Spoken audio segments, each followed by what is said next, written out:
And especially someone raised in a Christian environment. It had never happened in our family.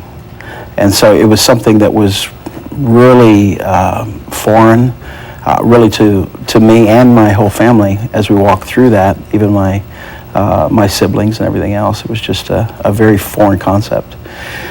But excruciating pain. I went through many sleepless nights. I went through many tears, tons of grief. Devastated me. I thought I'd never minister ever again because in my upbringing, I just didn't think that you could, having gone through what I'd just gone through. But that was a very difficult time. I left the church I was pastoring at that point in time, but I went actually through something far more severe a few years later. I know about that. No one should have to go through what Danny went through. His children went to visit his ex-wife, and the two youngest ones were kidnapped. When did you realize this happened? Well, actually, that happened. It was in December in 1999. Obviously, they were long gone. But during that period of time, there was a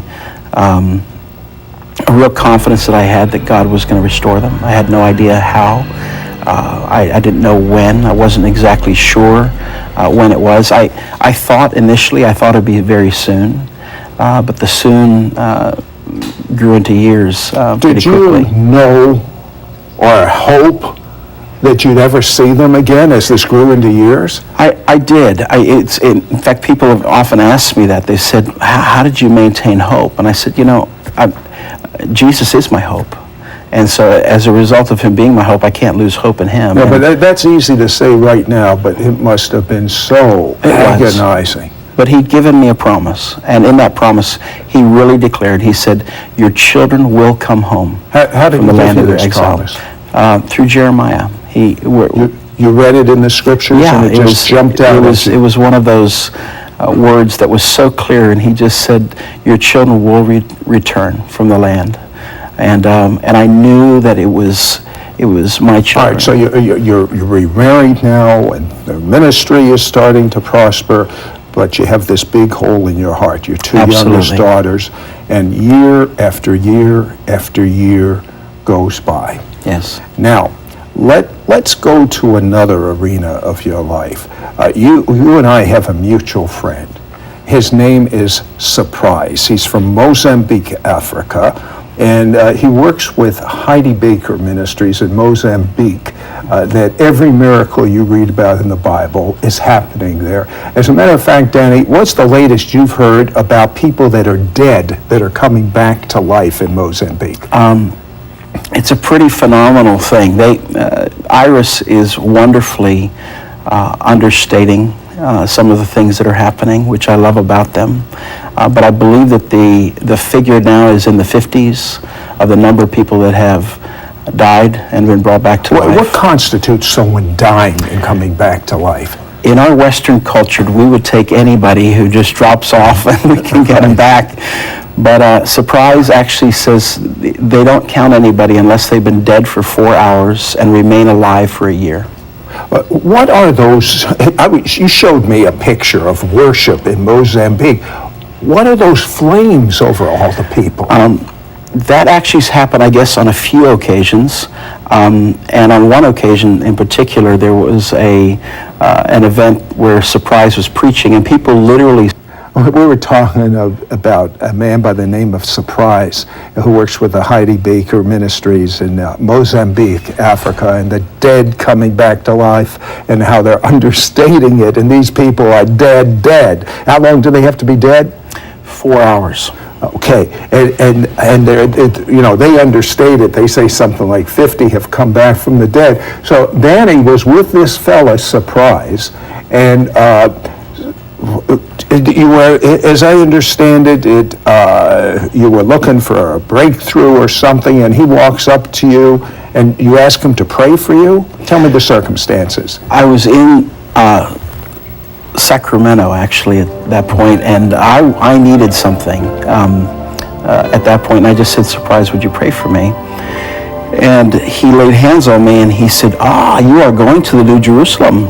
And immediately, there was a release that came on me, and I ended up having a wonderful visitation with the Lord. Stop for a second. You know what's going on right now?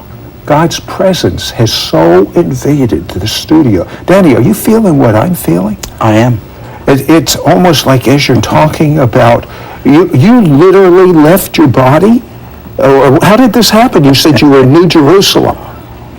You know, the realm of the Spirit, the realm of God, is a very real realm.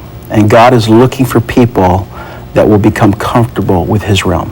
I love it. Yeah, I love it. I mean, I can, and I know you can. I can feel when his realm invades the studio. Yeah.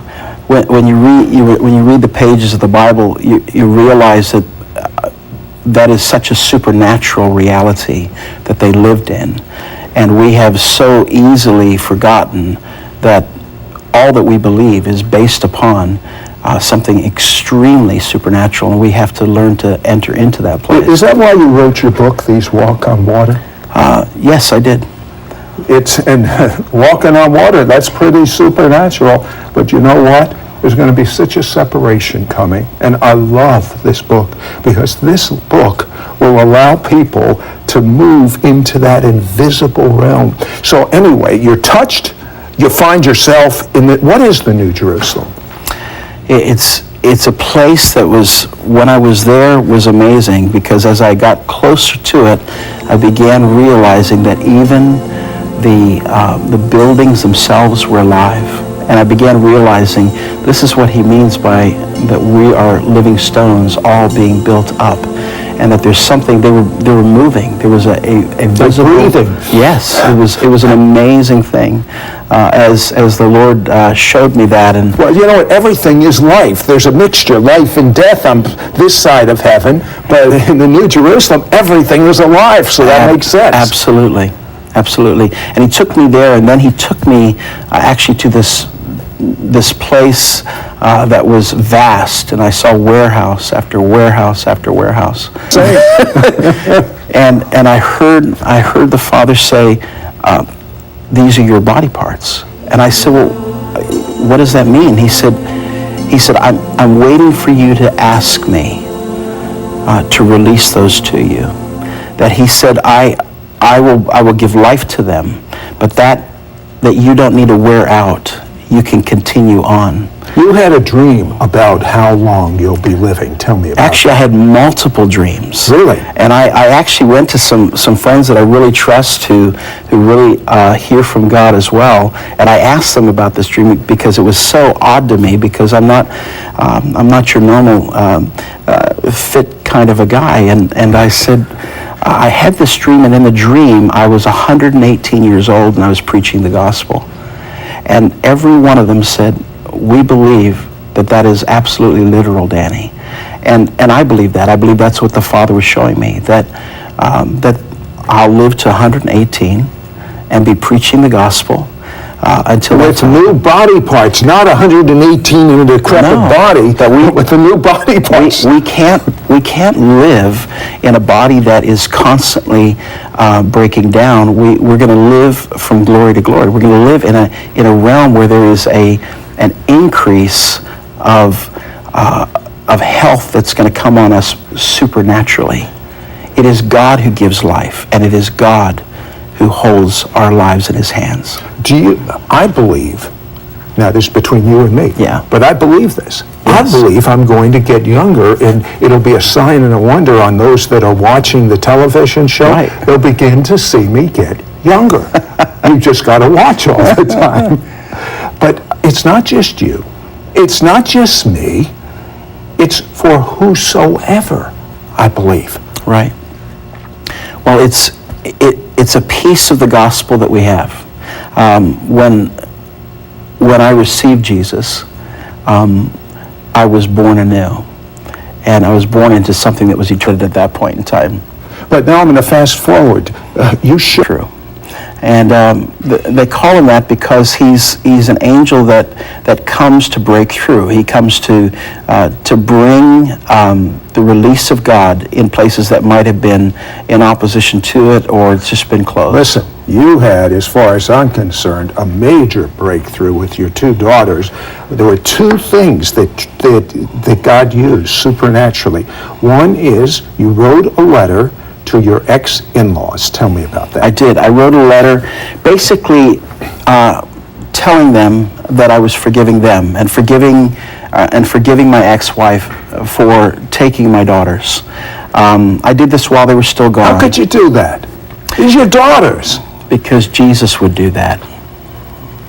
Good enough. What happened in the natural realm as a result of what you did right in the spirit realm? A week later, I received actually an email from an attorney who had helped me with a lot of the issues related to their abduction and everything else. I owed a lot of money, thousands, tens of thousands of dollars. And I had got that. But 12 bells, tell me about that. The day before, a major, they're here. And they were his girls. They weren't just mine. And I have to hold on to that hope. And I know there are a lot of people who need that hope in various things.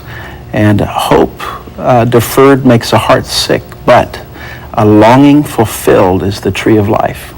That's the second part. And that's really what I believe the Lord was doing, was he was showing me the longing fulfilled. It's delightful. You know what I love? Danny is so free. He's a worship leader, and he has jam sessions, nothing scripted, but this is ridiculous. A guy is doing a mega $1 million Hollywood-type motion picture with no script. Well, actually, he'd watched our worship, and our worship is very free. And we basically our terminology is we just go after it. We don't necessarily have the songs all written. In fact, there have been hundreds of songs that have been written in the past couple of years already as a result of this. But the reality has been that there's been an explosion because it's so free. It's so full of the Spirit of God. How much is he spending for that picture? I believe the budget is $200 million. With no script? Is he Meshuggah? That's crazy. He wants to demonstrate that God can make a movie. Better than man. Absolutely. And guess what? God can solve your problem better than you can. There are people listening right now that need a breakthrough. Well, the Word of God says, all things are possible to those who believe. Don't give up. Danny, in 30 seconds, look in the camera and tell people not to give up. I want to really encourage you to strengthen your heart by knowing that there's one who believes in you more than you probably believe in yourself, and that he has a destiny for you, and that he has a destiny. He's the one who allows people to become Josephs who go to exile. He's the one who causes them to become princes and kings that will rule nations. And you can't give up. You just got to keep holding on. He is the God of the breakthrough. And in Yeshua's name, I release all of the angels of the breakthrough to restore, recover, preserve, and thrust you